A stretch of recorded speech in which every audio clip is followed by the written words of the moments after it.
လမ်းထောက်မှာတွေ့ခဲ့တဲ့ခြေကျိုးနေတဲ့လဲလွင်သူဟာလက်နဲ့တိုင်တိုင်ပျောက်ဆုံးနေခဲ့တဲ့သူ့၏ချစ်သူမှာသူစိမ့်စိမ့်သတိပြုသွားခဲ့တယ်။ဒါပေမဲ့မင်းသမီးကသူ့ကိုမမနှိခဲ့ဘူး။စိုးရင်ပူပန်မှုနဲ့နောင်တတရားတွေပြည့်နှံ့နေတဲ့စိတ်နဲ့ရောင်ဟိုဟာတကားပြင်မစီကိုယူးဆွတ်စွာပြေးထွက်သွားခဲ့ပြီးသူလာခဲ့တဲ့လမ်းကြောင်းအတိုင်းနောက်ပြန်ပြေးခဲ့တယ်။ရောင်ဟိုဘလောက်ပဲရှာဖွေကြည့်ပါစီရင်းနှီးနေတဲ့ထိုးပုံရိပ်ကိုမမြင်တွေ့နိုင်တော့ပါဘူး။ရောင်ဟိုလမ်းဘေးမှာကွီးကွီးလေးထိုင်ချလိုက်ပြီးတီးတန့်စွာငိုကြွေးကရင်းဘက်ကိုထိုးရိုက်နေခဲ့တယ်။ဒါဟာအသက်ရှူအားခက်ပြီးမျောလင့်ချမဲ့လွတ်လာပါတယ်။အရေးပေါ်နှလုံးနှိုးဆိုကူတာမှု CPR လုပ်နေရတယ်လို့မျိုးပါပဲ။လောကမှာအနာကျင်ရဆုံးအရာကတော့ကိုအချစ်ရဆုံးသူကိုလွှဲချော်ခဲ့ရတာပါပဲ။ဒါထက်ပိုနာကျင်ရတာကတော့ချစ်သူကမိမိရှေ့မှာမမတက်ရှိနေပါလေနဲ့ချောမင်းကမိမိကိုငယ်ကျိုးငယ်ဆန်မတန်ဘူးလို့ထင်မှတ်နေကြတာကြောင့်အတိမမနှုတ်ဆက်ရတာပါပဲ။သူနဲ့ရောင်ကိုတော့မိုးရွာတဲ့ညတညမှာလုံခြုံရေးဂိတ်ထန်တွေကိုစတင်တွေးဆောင်ခဲ့ကြတာကိုချောမင်းရှင်းရှင်းလင်းလင်းမှတ်မိနေပါတယ်။အဲ့ဒီချိန်ကလုံခြုံရေးဝန်ထမ်းတစ်ပစ်ထင်နေတဲ့ချောမင်းဟာဂိတ်ထဲမှာ TV ကြည့်ဖို့အာရုံစိုက်နေခဲ့တာပါ။ယူဒီယန်ရောင်ဝါကတကားတွန်းပန်လို့လာပြီးအေးဆေးဆေးထိုင်လိုက်တယ်။ပြီးတော့မုံအိတ်တွေကိုထုတ်ယုံရင်းနဲ့ရောင်ဝါဟာစိတ်လူရှားစွာနဲ့စကားတွေတစရပြောနေခဲ့တယ်။ပြီးတော့အဲ့ဒီမုတ်တွေကိုချောမြင့်လက်ထဲမှာပျော်ရွှင်စွာနဲ့ထည့်ပေးခဲ့တယ်။ဆက်စချင်းမှာတော့ချောမြင့်ရာဇဝင်မသိပဲဇဝေစွာဖြစ်သွားခဲ့ပေမဲ့ခဏကြာမှာတော့ဒီလှပတဲ့မင်းကလေးဟာဘာမှမမြင်ရဘူးဆိုတာကိုသတိထားမိသွားခဲ့တယ်။ဒါကြောင့်ချောမြင့်ကစတင်နှုတ်ဆက်လိုက်ပေမဲ့သူစကားကြောင့်ရောင်ဟိုလန့်သွားလိမ့်မယ်လို့မထင်ထားခဲ့ဘူး။စကားပြောလိုက်တာနဲ့ရောင်ဟိုကအပြာအရာမေးလိုက်တယ်။ရှင်းဘသူလဲအဘူဘယ်ရောက်သွားလဲ။ရောင်ဝါဟာအလုတ်စင်းချိန်တိုင်းလိုဒီနေရာကိုလာပြီးရခင်လုံချုံကြီးအပေါ်နဲ့အတူ TV ကြည့်လေရှိကြောင်းသိလိုက်ရတယ်။သူမဟာ TV ကြည့်ရင်းနဲ့တရေဆက်မျိုးစုံစားလေရှိတာမို့အခုနအပြုမှုကဒီလောက်အထိရင်းနှီးလို့နေတာပါ။ဒါပေမဲ့အမှန်တကယ်ကိုသိသွားတဲ့အခါမှာတော့သူမဟာအာနာဘာနာနဲ့လက်ဆောင်တွေကိုချက်ချင်းပြန်ရုပ်သိမ်းလိုက်ပြီးထွက်သွားဖို့ပြင်ဆင်လိုက်တယ်။အကျိုးဆက်အနေနဲ့အပြင်မှာမိုးတွေတီးတန့်စွာရွာဆွမ်းလာတာကြောင့်ရောင်ဝါမှာတကားပေါ်စီမှာပဲရောင်လဲလဲဖြစ်နေခဲ့ရတယ်။မူးမိနေတဲ့မတန်ဆွမ်းမိန်းကလေးကိုကြည့်နေတော့စိတ်နှလုံးနူးညံ့တဲ့ချောင်းမြင့်ဟာအပြင်ကိုထွက်လာပြီးတော့မတင်ကောက်ထွက်သွားမခင်မှာ TV ကြည့်ဖို့လည်းဖိတ်ခေါ်ခဲ့ပါတယ်။လိုင်းကိုလည်းရောင်ဝါအကြိုက်ဆုံး TV အစီအစဉ်စီကိုပြောင်းပေးခဲ့တယ်။သူမမှမျက်နှာပြင်ကိုမမြင်ရဘဲတရုတ်စင်တို့၏အတန်ကိုပါကြားရတော့လေရောင်ဟိုဟာဇလန်းထဲမှာအပြည့်အဝစိတ်ဝင်စားသွားခဲ့တယ်။ဘေးနားမှာရောက်နေတဲ့ချောင်းမြင့်လာတော့ရောင်ဝါ၏စိတ်ပါဝင်စားနေတဲ့မျက်နှာပြင်လေးကြောင့်ဆွဲမှတ်သွားခဲ့တယ်။မိုးကြိုးတန်တကုံကျုံမြည်ဟိမသွားခင်မှာသူ့ချီချင်းကိုရှက်ရွံ့စွာရှောင်လိုက်တယ်။ဒါဟာပထမဆုံးတစ်ခါချောင်းမြင့်ရေခုံးတန်ကိုခံစားလိုက်ရတာပါပဲ။ဒါပေမဲ့ဖြူရှင်စရာအချင်းဆိုတာအငဲတန်းတူတောင်းလေရှိပါတယ်။မိုးဆဲသွားပြီးတဲ့နောက်မှာတော့ရောင်ကိုထထွက်သွားကိုပြင်ဆင်လိုက်တယ်။ဒါပေမဲ့ထွက်သွားမခင်မှာသူမကကျေးဇူးတင်စကားဆိုခဲ့တယ်။ရောင်ကချောမြင့်ကိုညနေတရေစအနေနဲ့ပြင်ဆင်ထားတဲ့သမင်းလေးကိုပေးခဲ့တယ်။နည်းနည်းလေးမီးစမ်းကြည့်လိုက်တဲ့နောက်မှာတော့ချောမြင့်ဟာထိုအရသာကောင်းမွန်မှုမှာဆွဲမှတ်သွားခဲ့တယ်။ညနေမှာအိမ်ပြန်ရောက်ဒီကအောင်ချောမြင့်ဟာမီးမလေးလာနဲ့အစားအသောက်ကိုတန်းတာနေတော့ပါပဲ။လွန်ခဲ့တဲ့30နှစ်တလုံးလုံးချောမြင့်ဒီဘွားဟာပျက်စီးပြီးမှောင်လိုက်နေခဲ့ပေမဲ့ဒီအချိန်မှာတော့အလင်းရောင်ကိုမြင်တွေ့လိုက်တယ်လို့ပါပဲတခါမှဂယုမဆိုင်ခဲ့ဘူးတဲ့အနာဂတ်တော့လည်းမျောလင်းချက်အချို့ရှိလာခဲ့တယ်နောက်တနေ့ညမှာတော့ရောင်ဝါဟာလုံခြုံရေးဂိတ်သက်စီပုံကအတိုက်ရောက်လာပြီးချောမြင့်နဲ့အတူ TV ကြည့်ခဲ့တယ်ဒါပေမဲ့ရောင်ဝါကရုတ်တရက်ပြတင်းပေါက်တွေကိုဖွင့်ထားလို့ရမလားလို့အားနာစွာမေးလိုက်တယ်ဘာလို့လဲဆိုတော့ရောင်ဝါကြီးနှာခေါင်းကအရန်အာယုံခံစားမွေလို့ပါဒီခါမှချောမြင့်သတိထားမိသွားတာကအနံ့ထွက်နေတာကသူ့ဤချွေးဆိုနေတဲ့ခြေထောက်တွေကြောင့်ပါဒါနဲ့ပဲစိမ့်ဆွေဆွေနဲ့မတန်ရှင်းတဲ့ဖီနောက်ကိုအလင်းမြန်ပြန်ဆွတ်လိုက်ရတယ်ညောင်သားဒုတိယတခါမြောက်တွေ့ဆုံခြင်းဖြစ်တာကြောင့်ရောင်ဝါကနှုတ်ဆက်ခါနီးမှာမိမိကိုမိမိမိတ်ဆက်ခဲ့ပေမဲ့ချောမြင့်ကတော့သူ့နာမည်ကိုထုတ်မပြောခဲ့ဘူးတစ်ဖက်ကစတင်နှုတ်ဆက်တဲ့အခါဂကြူးတစိုက်နဲ့လက်ပြန်ဆွဲနှုတ်ဆက်လိုက်တယ်ဒါပေမဲ့လက်ချောင်းတွေထိတွေ့သွားတဲ့ခဏမှာတော့ဓာတ်လိုက်သွားသလိုမျိုးရုပ်တရက်ပြန်ရုပ်တင်လိုက်တယ်ရင်းထဲမှာအချစ်စေလေးစတင်ပေါက်ဖွာလာတာနဲ့အမျှချောင်းမြင့်ဟာလည်းရုပ်ချင်းနဲ့တကူလုံးတန်ရှင်းမှုကိုဂယူဆိုင်လာတယ်။နေတိုင်းခြေဆေးတုံတွေမကဖီနောက်အသစ်ဆက်ကြီးပါလဲစီးခဲ့တယ်။လုံခြုံရေးဂိတ်ထဲမှာတစ်ပင်စိုက်ပျိုးယုံတွေမကရောင်ဝါမလာခင်မှာဖီတင်ပေါက်တွေကိုပါလေးဝင်လေးထွက်ရအောင်ဖွင့်ထားခဲ့တယ်။ဒီလိုပြင်ဆင်မှုတွေပြီးစီးသွားပြီးတဲ့နောက်မှာတော့ချောင်းမြင့်ဟာတိတ်တိတ်မျက်လုံးမိတ်ချပြီးချောင်းဆောင်ကတုတန်နီးကပ်လာမှုကိုစောင့်ကြည့်နေတာကြောင့်မျက်မိုင်းတွေဤကဘာကိုခန်းစားကြည့်နေတယ်။ရောင်ဝါဟာလည်းသူ့ကိုမစိတ်မပြတ်စေခဲ့ဘူး။တကားဖောက်ထဲဝင်လာသလုံးသူ့ဤပြောင်းလဲမှုကိုတန်းနံသွားခဲ့တယ်။ဒါပေမဲ့သူ့စိတ်ကူးလေးတွေကိုရိမ်မိသွားတဲ့ကြောင့်ချောမင်းမှာရုတ်တရက်ရှက်ရွံ့သွားခဲ့တယ်။ပြပြတလောင်နဲ့ချောမင်းဟာရောင်ဟိုကိုဝင်တိုက်မိတယ်။တော်တယ်လားဒီအချိန်မှာ TV ဇလန်းစတင်လာခဲ့တယ်။ညောင်သားစိတ်အာယုံကိုဇလန်းစီတဖြည်းဖြည်းပြောင်းလဲလိုက်ကြတယ်။ဇလန်းတွေကမင်းသားနဲ့မင်းသမီးတို့ကခွဲခွာရတော့မယ့်အခြေအနေနဲ့ကြုံတွေ့နေတာကြောင့်ခန်းစားလေးစွာရောင်ဝါမှာလည်းမတိစိတ်ကနေမျက်ရည်ကျလာခဲ့ရတယ်။ရောင်ဝါကသူ့မမှာမမြင်ရတာကြောင့်လည်းဖြစ်နိုင်တယ်။တာမန်လွယ်ထက်စကားကိုပုံမကြားနိုင်ပြီးခန်းစားချက်တွေကိုပုံမကူးဆက်လဲကြောင်းပြောပြခဲ့တယ်။သူမလိုစိတ်ချင်းထပ်သူမကြနိုင်တော့လဲချောမင်းဟာစိတ်ရှည်လက်ရှည်နားထောင်ပြီးနေတယ်။ရောင်ဝါကချောမင်းကိုရုပ်ချောလာလို့ရုတ်တရက်မင်းလိုက်ချိန်မှာသူဘာလို့ရမှန်းမသိပရောပတပြန်ဖက်သွားခဲ့ပြန်တယ်။တကယ်တော့ချောမင်းဟာမိန်းကလေးများလုံးကျွေးနေတတ်တဲ့ရုပ်ချောတဲ့ကောင်ယောင်မျိုးမဟုတ်ဘူး။အဲ့ဒီအစားသူ့မှာတန်မားတဲ့ရုပ်ပိုင်းဆိုင်ရာနဲ့ကြမ်းတမ်းတဲ့အသွင်းပြင်ရှိတော့လဲယောက်ျားပြီးဆန်မှုနဲ့ပြည့်စုံသူပါ။ပြန်ရတော့မယ့်အချိန်ရောက်ခဲ့ပြန်တယ်။ရောင်ဝါဟာဒီလိုတာယာတဲ့ညချာလေးကြောင့်မူလာကအရန်ပျော်ရွှင်နေခဲ့ပေမဲ့သူမ၏နောက်ဘက်ကနေရုတ်တရက်ဟွန်းတန်မီရတဲ့ကြောင့်ရောင်ဝါဟာလန့်ဖြတ်ပြီးမြေပုံပေါ်လဲကျသွားခဲ့တယ်။ ဘေးနားကဘီယာတွေလည်းဖိတ်ဆင်းသွားခဲ့ရတယ်ချောမင်းလည်းချက်ချင်းပြေးထွက်လာခဲ့တယ် ဒါကိုမြင်တွေ့ပြီးတဲ့နောက်ယုံဟိုရဲ့ချင်းဝတ်ဟာဖန်ကွဲစရီနဲ့ရှက်မိသွားတာကိုသိလိုက်ချင်းပါတော့သူအရေးပေါ်ကူညီကုသပေးခဲ့ပါတယ်ဒါတင်မကပဲယုံဟိုရဲ့ဒဏ်ရာရထားတဲ့ခြေလောက်ကြောင့်လမ်းလျှောက်ရတာပိုခက်ခဲနေတာမို့ချောမင်းဟာသူမကိုအိမ်ထိလိုက်ဖို့ဆုံးဖြတ်လိုက်ပါတယ်သူတို့နှစ်ယောက်ကားနဲ့ဂျွန်ဟိုရဲ့အိမ်နီးကိုရောက်တဲ့အခါဂျယ်မင်းဟာဂျွန်ဟိုလမ်းလျှောက်နေတာကိုကြည့်ပြီးမရက်စမ်းနိုင်တာနဲ့ဒါကြောင့်သူမကိုအပေါ်တန်းအထိကြောပိုးပို့ပေးမယ်လို့ဥဆောင်ပြီးပြောခဲ့ပါတယ်ယုံဟိုကငင်းဆန်မနေပဲနောက်မှနောင်တမရနဲ့နော်လို့ပဲလောင်ပြုံးလေးနဲ့ပြောလိုက်ပါတယ်ဒီလိုနဲ့ပဲယုံဟိုဟာစန်တဝါဝါနဲ့ချောမင်းရဲ့ကြောပေါ်မှာမိလိုက်ပါတယ်နှွေးထွေးတဲ့အဝါရောက်အလင်းရောက်အောင်မှာရှက်ပြုံးလေးနဲ့ရင်ခွက်နေတဲ့မြက်လင်းကောင်မတစ်ယောက်ရှိနေပြီးကြံခံပြီးကျေပြန်တဲ့လက်မောင်းတွေအောင်မှာတော့ရင်းချက်ပြီးတီငင်ကအားကိုးရတဲ့လူရင်းတစ်ယောက်ရှိနေခဲ့ပါတယ်ဒါပေမဲ့တတိယလူရဲ့အမြင်ကနေကြည့်မယ်ဆိုရင်တော့သူတို့ဟာချစ်တော်ဆုံပဲတွဲပါပဲဆက်ဆချင်းတို့ကချောမင်းဟာယုံဟိုဘက်ကြောင့်နောင်တမရနဲ့နော်လို့ပြောခဲ့တာလဲဆိုတာကိုမနားလည်ခဲ့ပါဘူးအလုံးရှည်လျောပြီးမြင်မာတဲ့လေဓာတ်ထက်တွေကိုမြင်လက်တဲ့အထိပါအကြောင်းစုံကိုတည်သွားပြီးတဲ့နောက်ချောမင်းရဲ့ခြေထောက်တွေခွေရိုင်သွားခဲ့ပါတယ်ဒါပေမဲ့ချောမင်းဟာအားနည်းချက်ကိုမပြချင်ခဲ့ပါဘူးဒါကြောင့်သူဟာမောပန်းပြီးဟင်းဟင်းမောနေပြီထင်လေအသွားကိုကြိုက်မိပြီးဂျွန်ဟွာကိုကြောမှာပို့ထားပြီးတလီဓာပြီးတလီဓာတတ်သွားခဲ့သည်ဒါပေမဲ့လည်းမော့ဖရီကိုအချိန်မရခင်ပါပဲပိတ်နေတဲ့ရေစိုးမြောင်းကိုရှင်းထုတ်ပေးဖို့ကူညီပေးခဲ့ရပါတယ်ဂျွန်ဟွာတဲ့တောင်းဆိုမှုကြောင့်ရှင်းထုတ်လိုက်ရတဲ့အစီအတားကတော့မီကီမောက်စ်ရုပ်ပုံပါတဲ့အသွေးငှက်လေးပါပဲဒါဟာဂျွန်ဟွာရှာမသိဖြစ်နေခဲ့တဲ့ပစ္စည်းပါပဲခဏတာများစိတ်ရိုက်စရာကောင်းတဲ့လေထူဟာပြန့်နှံ့သွားခဲ့ပါတယ်ဒါပေမဲ့ကန်ကောင်းစွာပဲဂျွန်ဟွာတဲ့အကြံရမြင်စားကြောင့်ဟာတညံနဲ့စိတ်ရိုက်စရာအခြေအနေကိုပြေလည်အောင်ဖြေရှင်းနိုင်နေပါတယ်နောက်တော့ချောမင်းရဲ့ကူညီမှုကိုကျေးဇူးဆက်တဲ့အနေနဲ့စနေတနင်္ဂနွေမှာဂီတပွဲကိုအတူသွားဖို့သူမကခန့်လန့်လိုက်ပါတယ်စနေတနင်္ဂနွေမှာပေါ့ချောမင်းဟာစကားထဲမှာမလိုလားသလိုပြသခဲ့ပေမဲ့လည်းအိမ်ဘရန်လန်မှာသူ့ရဲ့နှုတ်ထဲထဲမှာမဖုံးနိုင်မဖိနိုင်တဲ့ပြုံးရောင်တွေရှိနေခဲ့ပါတယ်ပြီးတော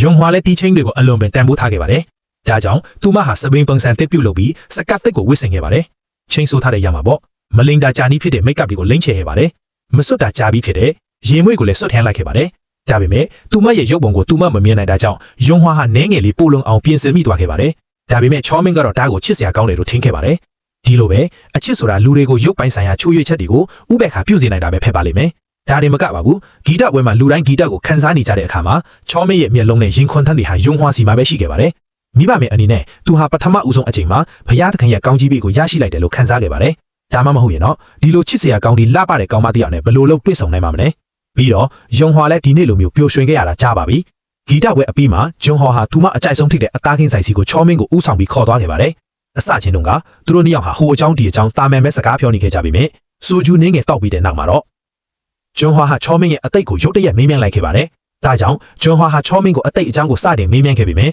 မထင်မှတ်ဖဲပုံမှန်အားဖြင့်နူးညံ့တိုင်မွေးတဲ့ချောမင်းဟာရုတ်တရက်စိတ်မရှင်ဖြစ်သွားခဲ့ပါတ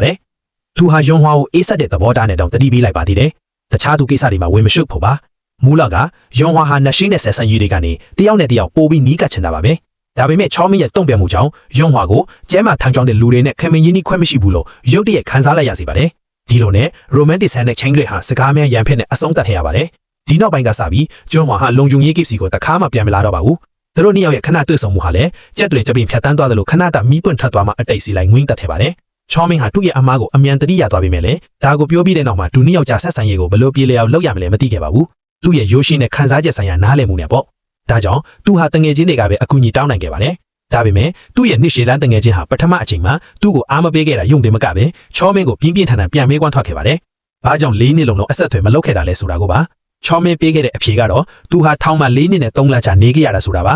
လွန်ခဲ့တဲ့၄နှစ်ကချောမင်းဟာလက်ဝဲသမားတစ်ယောက်ဖြစ်ခဲ့ပူတာပါဒါပေမဲ့ဝင်ငွေပိုရဖို့အတွက်ကျန်းထက်လက်ကျွေးတောင်းစရာအဖြစ်အချိန်ပိုင်းအလုံးလုပ်ခဲ့ပါတယ်ရလက်အနေနဲ့တာဝန်တစ်ခုဆောင်ရွက်စင်တွေမှာအခြားတစ်ဖက်ကပိုက်ဆံပြန်မဆက်နိုင်တဲ့နဲ့မိမိကိုယ်ပေါ်တက်စီလောင်းပြီးကိုယ်တိုင်မီးရှို့ပြီး၃တက်ကန်ကြီးခွန်ကြိုက်ခဲ့ပါတယ်အဲ့ဒီလူဟာအဆုံးမှာမသေးဆုံးခဲ့ပါဘူးချောမင်းကလည်းတိုက်ရိုက်လူတက်တရားမဟုတ်ခဲ့ပြီမဲ့သူဟာတရားစွဲဆိုခံပြီးထောင်နဲ့9နှစ်ပြစ်ဒဏ်ကျခဲ့ရပါတယ်ထောင်ကလွတ်လာတဲ့နောက်မှာချောမင်းဟာအနားယူဖို့ရွေးချယ်ပြီးလက်ရှိလုံခြုံရေးအလုပ်ကိုစတင်ခဲ့ပါတယ်သူ့ရဲ့အားလက်ချိန်တွေမှာစိတ်ဝိညာဉ်ဆိုင်ရာအကျွေးကိုဆက်နိုင်ဖို့အတွက်မိမိကိုမီးရှို့ပြီးအဆောက်အဦပေါ်မှာခွန်ကြိုက်ခဲ့တဲ့အဲ့ဒီလူစီကိုရိတ်တာထီကိုတွားရောက်ကြည့်ရှုလေးရှိပါတယ်သူ့ရဲ့အတိတ်ဘဝဟာအလွန်မောက်မိုက်ခဲ့တာကြောင့်ယွန်ဟွာကချောမင်းကိုဒီအကြောင်းမေးတဲ့အခါသူဒေါသဖြစ်မိတာဖြစ်ပါတယ်ဒါပေမဲ့အတိကအကြောင်းရင်းကတော့အမှန်တကူကိုသိသွားပြီးတဲ့နောက်ယွန်ဟွာဟာသူ့စီကနေလုံးဝထွက်ခွာသွားမှာကိုချောမင်းကြောက်ရွံ့ခဲ့လို့ပါအမှန်တကယ်ဘယ်မိန်းမကောင်းတာမှပြစ်မှုမှတန်းရှိတဲ့အမျိုးသမီးတစ်ယောက်နဲ့အတူရှိချင်မှာမဟုတ်ပါဘူးဒါပေမဲ့သူ့တငယ်ချင်းကတော့ပွင့်ပွင့်လင်းလင်းစကားပြောဆိုခြင်းဟာပဋိပက္ခတွေကိုဖြေရှင်းဖို့အကောင်းဆုံးနည်းလမ်းလို့ထင်ပါတယ်ဒါဟာခံစားချက်တွေကိုတိုးတက်ဖို့အကောင်းဆုံးဆေးပါလဲထင်ပါတယ်အခြားတစ်ဖက်ကတကယ်ပဲလက်မခံလိုက်ခဲ့တာဘူးလို့ဆိုရင်လေဒါဟာဒီဆက်ဆံရေးအတွက်ရှင်းပြချက်တစ်ခုပါပဲအဲ့ဒီညမှာဂျွန်ဟွာဟာအလုတ်ဆင်ပြီးအိမ်ဝင်လာခဲ့ပါတယ်ရုတ်တရက်တကားတော်မှာအတန်တစ်ခုကိုသူမကြားလိုက်ပြီးနောက်တော့အမျိုးသားတစ်ယောက်ရဲ့အတန်ဟာသူမရဲ့နားထဲကိုဝင်ရောက်ခဲ့ပါတယ်ဒါပေမဲ့အဲ့ဒီအမျိုးသားဟာချောမင်းမဟုတ်ပဲသူမရဲ့ဓာတ်ရဲ့အထက်လူကြီးထင်နေခဲ့ပါတယ် မိဘတွေကွယ်လွန်သွားတဲ့အတိတ်ကနေအားကိုးရမရှိခဲ့တဲ့ဂျွန်ဟွာဟာတငယ်ချင်းတွေရဲ့အကူအညီနဲ့စကားပြောဆက်မှာအလုပ်တစ်ခုကိုရရှိခဲ့တာပါပဲအလုတ်ကအဆင်ပြေပေမဲ့သူမရဲ့ယူကြီးလှပမှုကြောင့်ရောင်းဝါဟာခေါင်းဆောင်နေစီကနေလိန်ပိုင်းဆိုင်ရာနှောက်ယှက်စော်ကားမှုတွေကိုမကြာခဏကြုံတွေ့ခဲ့ရပါတယ်ဒီလိုပြုမှုတာကိုရောင်းဝါမုန်းပေမဲ့လည်းငင်းခံနေုံမှပါအခြားမရှိခဲ့ပါဘူးခက်ခက်ရထားတဲ့အလုတ်ကိုမပြုတ်စေချင်လို့မှမထင်မှတ်ပဲသူမပြန်ရလိုက်တာကအလုရှင်ရဲ့ပိုဆိုးလာတဲ့ပြုမှုတွေပါပဲအလုရှင်ကအခန်းထဲကိုမဖိတ်ပါဘဲနဲ့အတင်းဝင်လာခဲ့တယ်ပြီးတော့မဆောင်နိုင်တော့ပဲဆွဲကြိုးတကုံထုတ်ပြီးရောင်းဝါစီချင်းကပ်သွားခဲ့တယ်လက်ဆောင်ပေးခြင်းတွေဆိုတဲ့အကြောင်းပြချက်တွေပါရောင်းဝါကြောက်လန့်သွားပြီးသူ့ကိုချက်ချင်းတွန်းထုတ်လိုက်တယ်ဒါပေမဲ့အလုရှင်ကဒေါသထွက်ပြီးသူမကိုပါရိုက်လိုက်တယ်ကိုမကင်နိုင်တော့တဲ့အထက်ရောင်းဝါဟာကိုကာကွယ်ဖို့ပစ္စည်းတွေကိုလိုက်ဆန်းနေကြရတယ်ဒါပေမဲ့အားနေပြီးမျက်စိမမြင်တဲ့မိန်းကလေးတစ်ယောက်ကကျမ်းမာတန်ဆွမ်းတဲ့လူကြီးတစ်ယောက်ကိုဘယ်လိုရှင်းနိုင်မှာမလဲမကြခင်မှာပဲရောင်းဝါဟာအချုပ်ခံလိုက်ရတယ်သူမရဲ့အလုရှင်အကြံမြောက်ခံနေမှာပဲတောင်းပန်မှုရောက်လာတဲ့ချောမင်းကအချင်းတိုင်ရောက်ရှိလာခဲ့ပါတယ်သူချရတဲ့မိန်းကလေးစော်ကားနေတာကိုမြင်တော့သူ့အလုရှင်ကိုယူဆွားတဲ့ချက်ချင်းထိုးနှက်ပါတော့တယ်သွေးဒီအန်ထွက်သွားပြီးကျမ်းပြုံမှာသွားတွေကျွတ်ထွက်သွားပြီဒီပါဒါပေမဲ့ဒါကသူရင်တဲ့ကဒေါသကိုမပြေပြောက်စေခဲ့ပါဘူးဒါကြောင့်သူပိုပြီးပြင်းထန်ပြီးရိုက်နှက်ခဲ့တယ်ဒီအချိန်မှာရောင်ဟွာကကြောက်လန့်တဲ့ထောင်းမှာကွေးနေခဲ့ပေမဲ့အတိစိတ်ကချော်မင်းကိုအချိန်တိုင်းတားစီခဲ့မဟုတ်ရင်အသက်ပါထိခိုက်သွားနိုင်လို့ပါရောင်ဟွာကချော်မင်းကိုရပ်ဖို့အော်ဟစ်လိုက်ချိန်မှာဒီအော်ဟစ်ကြောင့်ချော်မင်းရပ်သွားပြီမဲ့လေချော်မင်းကသူ့ကိုလွတ်ပြီးဖို့မလိုလားသေးပါဘူးဒါကြောင့်ချော်မင်းကအလုရှင်ရဲ့ပါးစပ်ကိုလက်နှာခေါင်းနဲ့ပိတ်ပြီးအပိတန်အနေနဲ့သူ့လက်ချောင်းတစ်ချောင်းကိုကျိုးသွားအောင်လုပ်လိုက်တယ်အလုရှင်ငိုရွေသွားပြီးထွက်သွားတဲ့နောက်မှာချော်မင်းကစိတ်မကောင်းစွာနဲ့ရောင်ဟွာစီလာခဲ့တယ်သူမကိုနစ်သိမ်းဖို့စကားပြောချင်ပေမဲ့ဘလို့စပြောအောင်လဲမသိခဲ့ပါဘူးတခါလုံးခဏတိတ်ဆိတ်သွားခဲ့ပြီးနောက်ဆုံးမှရောင်းဟွာကပဲဒီတိတ်ဆိတ်မှုကိုစတင်ဖြိုခွဲလိုက်တယ်။ချော်မင်းကိုလူမရိုက်တင်ဘူးလို့အထစ်တင်လိုက်တယ်။ဘာလို့လဲဆိုတော့အလုရှင်ကိုဒေါသထွက်အောင်လုပ်လိုက်ရင်သူမအလုပြုတ်သွားလိုက်လို့ပါ။ဒါဆိုရင်တော့သူမရဲ့ဝမ်းစာရှာဖွေမှုလမ်းကြောင်းလုံးဝဆုံးရှုံးသွားတော့မှာပါ။မျက်စိမမြင်တဲ့လူတစ်ယောက်အတွက်ဘဝကခက်ခဲလာပါပြီ။ဝင်ငွေရလန်းစာဆုံးရှုံးသွားခဲ့ရင်သူမဟာအကူအညီမဲ့တဲ့အခြေအနေနဲ့အတင်းတွန်းဖို့ခံလိုက်ရတော့မှာပါ။ဒါပေမဲ့လည်းချော်မင်းကနောက်အနာဂတ်မှာရောင်းဝါကိုကူညီနိုင်နေဆိုတာကိုလှိုက်လွယ်ပြောခဲ့ပေမဲ့ရောင်းဝါကတနာခံရတာဒါမှမဟုတ်ပေးကမ်းရတာကိုမလိုချင်ပါဘူး။ဒါအပြင်ချော်မင်းကသူမမကြာခဏမစုံဘူးတဲ့သူစိမ့်တယောက်မျှဖြစ်တဲ့အတွက်ဒီလိုမျိုးသူမရဲ့ဘဝကိုသူစိမ့်တယောက်ပေါ်မပုံအနိုင်ခဲ့ပါဘူး။ကြွေကွဲနေတဲ့နှလုံးသားတွေပုံမဝီးသွားခဲ့တယ်။ဒါပေမဲ့အဲ့ဒီအချိန်ကစပြီးရောင်းဝါဘာသွားအနားမှာအယောင်တကြီးတယောက်ရှိနေတယ်။မဝေးလာတဲ့အကွာဝေးကနေတိတ်ဆောင်းရှောင်နေတဲ့အရှိတစ်ခုလိုပါ။ဒီဇွေးရှိမှုကြောင့်သူမစိတ်လှုပ်ရှားသွားတာကြောင့်လည်းဖြစ်နိုင်ပါတယ်။အဲ့ဒီညမှာရောင်းဝါကလုံခြုံရေးကိစ္စယူတီလာခဲ့ပြီးသူမအလုတ်ထွက်လိုက်ပြီးဆိုတာကိုချော်မင်းကိုပြောပြခဲ့တယ်။ရောင်ဟွာကပြောတာကကျမကိုကူညီမယ်ဆိုတဲ့ကတိကိုတီးချင်းနဲ့မနှက်ပြန်ကျမကိုအပြင်ခေါ်သွားပြီးလမ်းလျှောက်ပေးပါလို့စိတ်သက်ပြန်လဲတက်ကြွလာတဲ့ရောင်ဟွာကိုကြည့်ပြီးချော်မင်းဝမ်းတာခဲ့ရတယ်လို့တစ်ချိန်တည်းမှာပဲနည်းနည်းစိတ်မကောင်းဖြစ်ခဲ့ရပါတယ်။သူ့မျက်လုံးထဲကအကြည့်နဲ့တယောက်ကိုတယောက်ကြည့်လိုက်တာကပုံမပြင်းထန်တဲ့အချစ်တွေကိုစီးဆင်းသွားခဲ့တယ်။နောက်တစ်နေ့မှာတော့ချော်မင်းကဂတိအတိုက်ရောင်ဟွာရဲ့အိမ်တကားစီလာခဲ့တယ်။ရောင်ဟွာနောက်ထပ်တယောက်တည်းမပြေးရတော့ဘူးလို့ချော်မင်းကခွေးကလေးတစ်ကောင်မှရှူလာခဲ့တယ်။ခွေးကလေးရဲ့နာမည်ကဝူယုတဲ့အတိတ်တွေကတော့အနာဂတ်မှာဘဝဟာစိုးရင်ပူပန်မှုတွေကင်းဝေးပါစေဆိုတာပါပြီးတော့သူကလူတစ်ယောက်နဲ့ခွေးတစ်ကောင်ကိုခေါ်ဆောင်သွားပြီးနေရောင်ဖလာကြနေတဲ့ကောင်ပေါ်လန်းကလေးနဲ့စိမ့်လန့်ဆိုထိုင်မှုဝန်းရှောင်းနေတဲ့ romantic ဆန်နဲ့အန်ဂျီတစ်ခုစီသွားခဲ့တယ်ချော်မင်းကသူငယ်စင်းတော့တစ်ဖက်ကမ်းမှာမိဘမေခရာမှာနေခဲ့တယ်ဆိုတာကိုပြောပြတယ်ဒါပေမဲ့ကံမကောင်းတော့လို့နောက်ပိုင်းမှာမိဘမေခရာဟာရေကြီးသွားခဲ့လို့သူ့ရဲ့ကလေးဘဝရဲ့တခုတည်းတော့အမှတ်တရတွေမရှိတော့ပါဘူးရောင်ဟွာလည်းသူ့ရဲ့ဝမ်းနည်းမှုကိုခံစားမိကုန်ပါတယ်ရောင်ဟွာကချော်မော်ပျော်လင်းတဲ့ကြောက်ကလေးနှလုံးကိုကောက်ယူပြီးသူ့ကိုနှစ်သိန်းကိုလက်ဆောင်ပေးခဲ့တယ်လှပတဲ့တောင်တန်းတွေနဲ့မြစ်ကြောင်းတွေနဲ့ရွှေဝါရောင်ပန်းငင်တွေနဲ့အတူချိုးမြင့်တဲ့အချစ်တွေငြိမ်းချမ်းစွာပြန့်နှံ့သွားခဲ့တယ်အချစ်ရဲ့ဖြည့်ဆည်းပေးမှုကြောင့်ချော်မင်းဟာမူလလိုစိတ်သက်မကြတော့ပဲပြေးလွန်စူးစိုက်လေ့ကျင့်ခန်းတွေစတင်ပြုလုပ်လာတယ်လက်ဝဲယုံစီပြန်လဲရောက်ရှိလာတယ်ဒါတွေမသိပါဘူးသူဟာမူလလိုမောင်နာနေတဲ့အခန်းကလေးကိုပြန်လဲပြင်ဆင်လိုက်တယ်ရောင်ဟွာသွားလာရလွယ်ကူစေဖို့အတွက်အခန်းထဲကထောင်းတွေစွန်းတွေကိုပါအကုန်လုံးချောင်းမွေအောင်ပြုလုပ်ပေးလိုက်တယ်ရောင်ဟွာလည်းဒီအချစ်ထဲမှာရေချိုးနေလို့မျက်စိမမြင်ခင်အပြုံးတွေကိုတဖြည်းဖြည်းပြန်လဲတွေ့ရှိလာခဲ့တယ်ဒါပေမဲ့ဒီနေ့မှာရောင်ဟွာကချစ်လို့ရဲ့ရုပ်ရည်ကဘယ်လိုရှိလဲဆိုတာကိုသိချင်လာပါသည်ဒါပေမဲ့မျက်စိနဲ့မမြင်နိုင်တဲ့အတွက်သူမရဲ့လက်နှာခေါင်းနဲ့ပဲပုံဖော်ဆန်းတက်နိုင်ခဲ့တယ်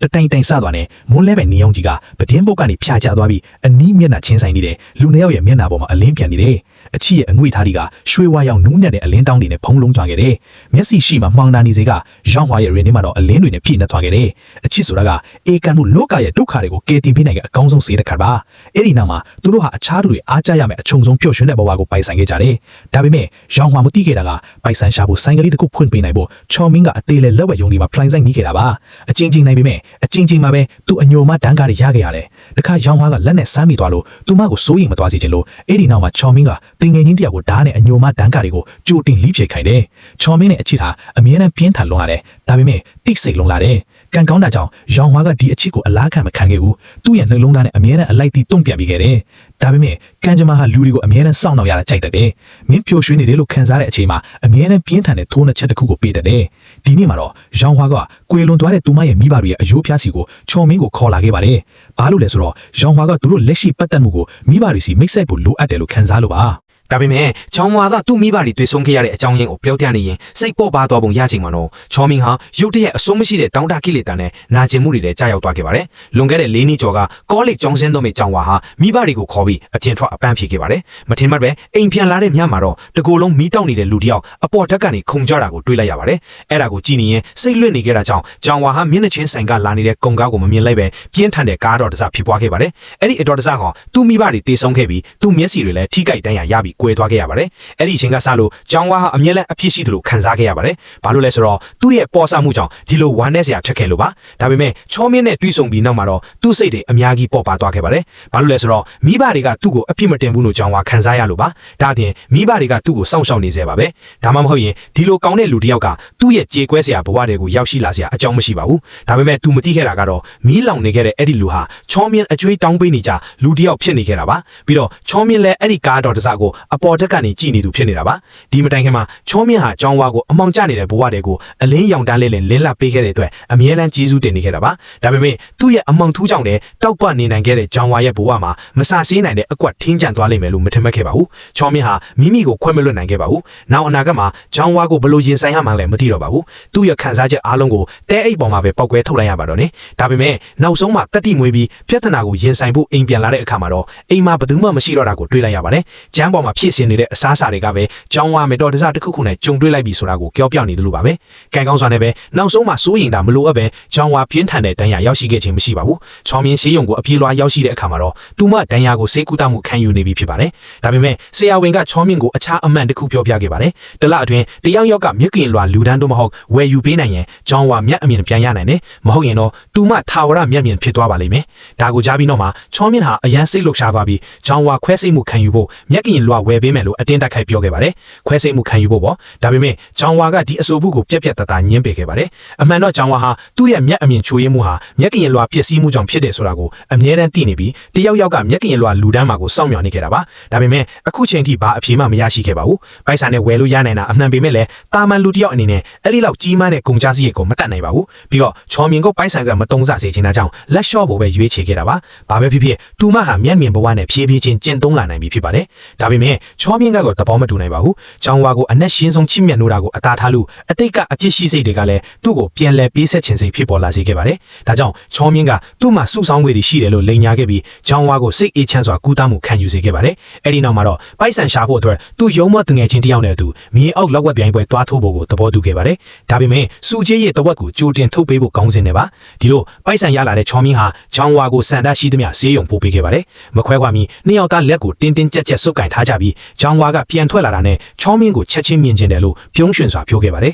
ဒါကြောင့်ချောင်းဝါကချောင်းမြင်ကိုဒီမှာပဲစောင့်နေဖို့ဘယ်မှမသွားဖို့မှာချခဲ့ပါတယ်အဲ့ဒီနောက်အတူတူအိမ်ပြန်ပြီးတူးရမနှက်ထန်စီကိုအတူတူပြေးသွားကြမယ်လို့ဆိုပါတယ်သူ့ကိုမခွဲခွာနိုင်တဲ့ချောင်းဝါကိုကြည့်နေရင်ချောင်းမြင်ရဲ့မျက်လုံးတွေထဲမှာစိုးရိမ်မှုနဲ့မခွဲခွာခြင်းစီပြည့်နှက်ထဲပါတယ်ဘာလို့လဲဆိုတော့သူ့ပါဝင်ထိုးတက်ရမယ်မီးအောက်လက်ဝက်ပြန်ကွဲနဲ့ပတ်သက်လို့သူ့ရာဂိုင်နှုန်းပြည့်မသေးကြလို့ပါဒီလိုခွဲခွာပြီးတယောက်နဲ့တယောက်နောက်ထပ်ဘယ်တော့မှပြန်လဲတွေ့ဆုံနိုင်တော့မှမဟုတ်ကလည်းဖြစ်နိုင်ပါတယ်မကြခင်မှာပဲချောင်းမြင်ဟာနိုင်ငံခြားကိုရောက်ရှိသွားပြီးအထောက်ထမ်းမဲ့မတီးသူအမတ်အသစ်ကိုပြောင်းလဲခဲ့ပါတယ်အဲ့ဒီနောက်အခက်အခဲများစွာကိုဖျက်ဆီးပြီးနောက်မှာတိတ်ဆုံးမှုနဲ့ပြည်ညံနေတဲ့ကျွေးဝိုင်းကိုဝင်ရောက်ခဲ့ပါတယ်ဒီနေရာကလက်ဝက်ပလိုက်ပွဲမှာစီးမြင့်မရှိဘူးလို့ပြောကြပါတယ်ဘယ်နီလန်ပဲတုံပြိုင်ဘက်ကိုတေးအောင်ရိုက်နှက်နိုင်ရင်သို့မဟုတ်တတိလွတ်လွတ်အောင်ထိုးနိုင်ရင်အနိုင်ရရှိတာပါရှေ့ကတန်းချောင်းကြီးကိုကြည့်နေရင်ချောင်းမင်းဟာပထမဦးဆုံးအချိန်အတွက်စိုးရိမ်ပြီးကြောက်ကြောက်မှုကိုခံစားလိုက်ရပါတယ်ဘာလို့လဲဆိုတော့ဆေးရုံမှာနိုးလာမဲ့ကောင်မလေးကသူ့ကိုနောက်ဘယ်တော့မှမရှာတွေ့တော့မှကိုကြောက်လို့ပါဒါပေမဲ့သူ့စိတ်ကိုပြင်ဆင်ခြင်းမရသေးမီမှာပဲအော်ဟေးစင်တွေတစ်ဆက်ရက်နဲ့ပြင်းထန်တဲ့ရင်ဆိုင်တိုက်ခိုက်မှုတရားဝင်စတင်ခဲ့ပါတယ်ချောင်းမင်းရဲ့ချိန်ဘက်ကတော့ဒီနေရာရဲ့အမြဲတမ်းအနိုင်ရစစ်သူကြီးပါတန်မာယုံကမက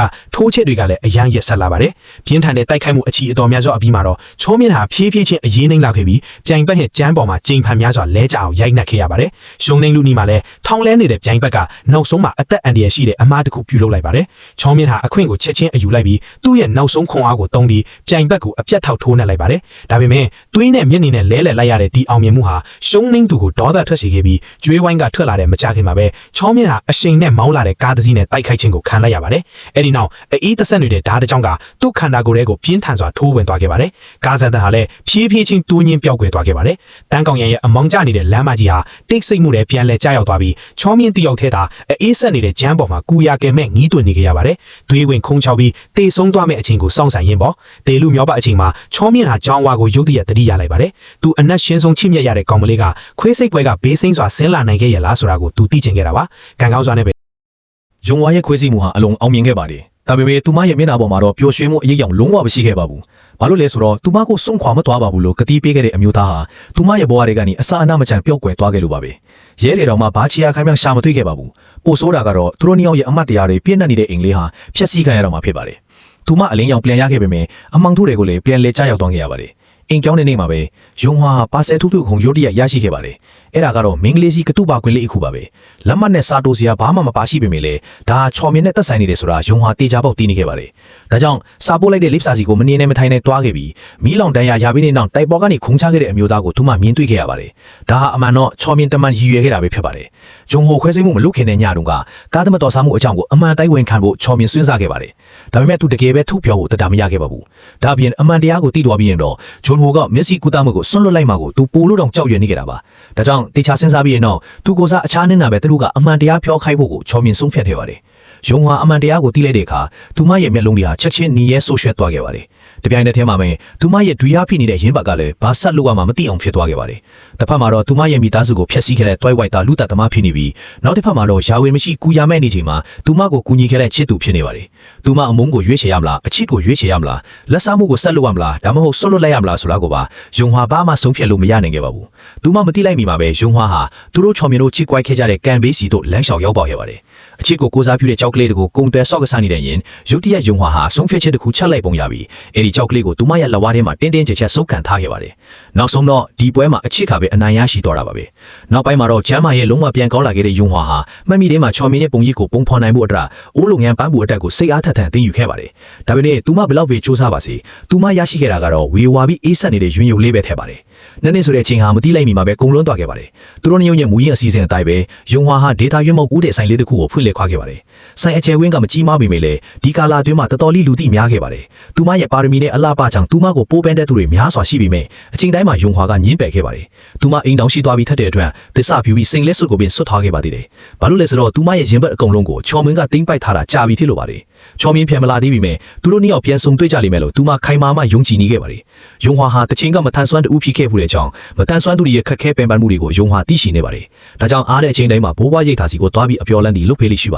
ယ်ဒီနေ့မှာလည်းပုံမှန်အတိုင်းရင်းနှီးနေတဲ့အဘိုးအတူကိုသူမတွားရောက်ကြည့်ရှုနေချိန်မှာပဲဘေးကရင်ကအမျိုးသားကခေါင်းကိုရုတ်တရက်လွယ်လာပြီးသူမကိုညင်သက်စွာကြည့်နေခဲ့ပါတယ်အဲ့ဒီလူဟာနေ့တိုင်းတို့တယောက်ွယ်သွားခဲ့တဲ့ချော်မင်းထိနေခဲ့တာပါအမှန်တော့ချော်မင်းဟာအစာပိုင်းတုန်းကကန်ကောင်းစွာနဲ့ကဲတင်ချင်းခံခဲ့ရပေမဲ့ဒဏ်ရာပြင်းထန်မှုကြောင့်ဆေးရုံကြီးမှာနေ့တိုင်းဆေးကုသမှုခံခဲ့ရတာပ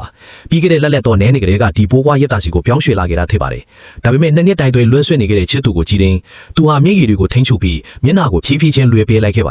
ယ်ဘာလို့လဲဆိုတော့အခုချိန်မှာသူဟာရုပ်ပြက်ဆင်းပြပြီးမတန်ဆွမ်းဖြစ်နေမှုလို့ပါပဲတောက်ပလာပနေတဲ့ယုံဟာနဲ့သူမထိုက်တန်တော့ဘူးလို့ခံစားနေတာဖြစ်ပါတယ်ဒါပေမဲ့ကံကြမ္မာကအလွယ်တကူလွတ်ထွက်သွားပါမလားအဖိုးအိုကိုခန္ဓာကိုနှိမ့်နှိမ့်ပေးပြီးတဲ့နောက်ပိုင်းမှာယုံဟာပြုံးရွှင်စွာချော်မြင်စီလာခဲ့ပြီးသူ့ရဲ့ပြက်လဲထူထောင်မှုလေးချင်ခန်းတွေကိုကူညီပေးခဲ့ပါတယ်ကဘာပေါ်မှာနာကျင်စွာဖြစ်နေတဲ့အကြောင်းအရာတစ်ခုဟာကိုအချစ်ရဆုံးသူကလက်တကမ်းမှာရှိနေပေမဲ့သူကိုမမှတ်မိနိုင်ပါဘူးမမမီစီမသွားခြင်းအတွက်ချော်မြဟာစကားတစ်ခုမှမပြောရဲပဲရင်သက်ကနာကျင်မှုနဲ့အချစ်ကိုဖွင့်ထုတ်တဲ့အနေနဲ့လက်ထဲမှာရှိတဲ့ကြောက်ကလေးကိုပဲတင်းတင်းကြပ်ကြပ်စုပ်ကန်ထားနိုင်ခဲ့ပါတယ်။ဒါပေမဲ့အဲ့ဒီလိုဖြစ်နေပေမဲ့လည်းယုံဟွာရဲ့လက်တွေကခဏမျှတုံဆိန်းသွားခဲ့ပါတယ်။ဘာလို့လဲဆိုတော့လွန်ခဲ့တဲ့နှစ်တုန်းကဒီကြောပင်ရဲ့အတီးတွေကိုသူမအချင်းချင်းခံစားဖို့ခဲ့လို့ပါပဲ။ဒါပေမဲ့ဂရင်ဘေးကစိမ့်တက်နေတဲ့အနာနဲ့အမာတွေနဲ့မျက်နှာကိုမြင်လိုက်တဲ့အခါယုံဟွာရဲ့မျက်လုံးထဲမှာမျောလင့်ချက်တွေဟာနောက်တစ်ချိန်လင်းပါသွားခဲ့ရပါတယ်။ယုံဟွာထွက်သွားခဲ့သည့်အထိချော်မြဟာကြောက်ကလေးကိုတင်းတင်းကြပ်ကြပ်စုပ်ကန်နေခဲ့တဲ့ညာဘက်လက်ကဖြည်းဖြည်းချင်းအာရုံသွားခဲ့ပြီးကျိုးတစ်ချောင်းလိုတင်းတင်းချင်းနဲ့လဲချောင်းကလည်းမထိန်နိုင်အောင်တုံမြင်နေခဲ့ပါတယ်။အခြေအနေနဲ့တက်တာလာတဲ့နောက်ချော်မြဟာယုံဟွာမရှိခိုက်မှာသူမရဲ့အိုးတဲ့ဆိုင်လေးတွေကိုလဲလျှောက်ဝင်သွားခဲ့ပြီးပန်းရောင်လေးတစ်ပွင့်ကိုဝယ်ယူခဲ့ပါတယ်။အဲဒီနောက်မှာတော့ဆိုင်ဝင်တန်းတတိမထားမိခင်မှာပဲသူ့ရဲ့လိတ်ကလေးကိုယူသွားခဲ့တယ်။ဒီလိတ်ကလေးဟာရိတ်တွက်လို့မရနိုင်တဲ့တကူဒီနဲ့ညတွေကိုအတူဖတ်တန်းပေးခဲ့ပြီးချောင်းဟွာနဲ့သူ့ရဲ့ချိုးမြင်တဲ့အချစ်ကိုတတ်တယ်ပြုခဲ့သူပါ။ဒါပေမဲ့အခုတော့ချောင်းဟွာအတွက်ဝင်တော့ဝင်ကြီးမဖြစ်စေချင်တာမို့ဒီနေရာကနေလုံးဝထပ်သွားဖို့ဆုံးဖြတ်လိုက်တယ်။ဒါပေမဲ့ကြီးပြင်းလာခဲ့တဲ့ဝူယူကရုတ်တရက်သူ့စီပြေးလာခဲ့တယ်။ဝူယူမြေပြင်ပေါ်လဲကျသွားတဲ့အခါချောင်းဟွာလည်းနောက်ကနေကတ်နေလိုက်လာတယ်။ရက်နဲ့ကြာပြီးတဲ့နောက်သူတို့နှစ်ယောက်ပြန်တွေ့ကြတယ်။ ကျောင်းဟာချောအုံးမင်းကိုတစ်ချက်ကြည့်ုံနဲ့မှတ်မိသွားပြီးသူ့ကိုအိမ်ထိလိုက်ပို့ပေးခြင်းခဲ့တယ်ဒါပေမဲ့ချောအုံးမင်းကတော့မြန်မြန်ထွက်သွားခြင်းနေတာမို့ပြုံးပြီးထောင်းခါရင်အလင်းမြန်ထွက်ခွာသွားခဲ့တယ်ဒီအချိန်မှာဝူယူဟာကနာမနီဖြစ်လာပြီးအမိခါရင်စူရင်းတက်ချီဟောင်းနေခဲ့တယ်ဒီအချိန်မှာချောအုံးမင်းရင်ကွမ်းမတ်တဲ့ဝမ်းနဲ့မခွဲနိုင်ဖြစ်နေတာကိုဝူယူတယောက်တည်းပဲတီးခေါင်းတီးပါလိမ့်မယ်ချောင်းဟာဆိုင်ကိုပြန်ရောက်တဲ့အထိစောင့်ရင်းနဲ့လိတ်ကလေးပြောင်းနေတာကိုသူမတွေ့သွားတယ်သူမဆိုင်ဝန်တန်းကိုချက်ချင်းမေးလိုက်ပေမဲ့ဆိုင်ဝန်တန်းလည်းမသိခဲ့ပါဘူးသူမဇဝေဇဝါဖြစ်နေတော့မှတဲ့နောက်ကဝူယူဟာစက်တိုက်ဟောင်းနေခဲ့ပြန်တယ်သူမလည်းချက်ချင်းတစ်ခုကိုတတိယသွားပုံရတယ်ပြီးတော့ချောင်းဟာကဆိုင်ဝန်တန်းကိုမယုံကြည်နိုင်ဘဲနဲ့မေးလိုက်တယ်ခြေဆုပ်တဲ့အမျိုးသမီးတယောက်ဒီကိုလာခဲ့သလားဆိုတာကိုပါအတေဖြူရလိုက်တဲ့အခါမှာတော့ဒီဖြော်တော့ပင်လေးတဲ့ခြေဆုပ်တဲ့အမျိုးသမီးဟာလွန်ခဲ့တဲ့နှစ်နှစ်ကပျောက်ဆုံးသွားခဲ့တဲ့သူ့လက်ချစ်သူမှတေချာသွားတယ်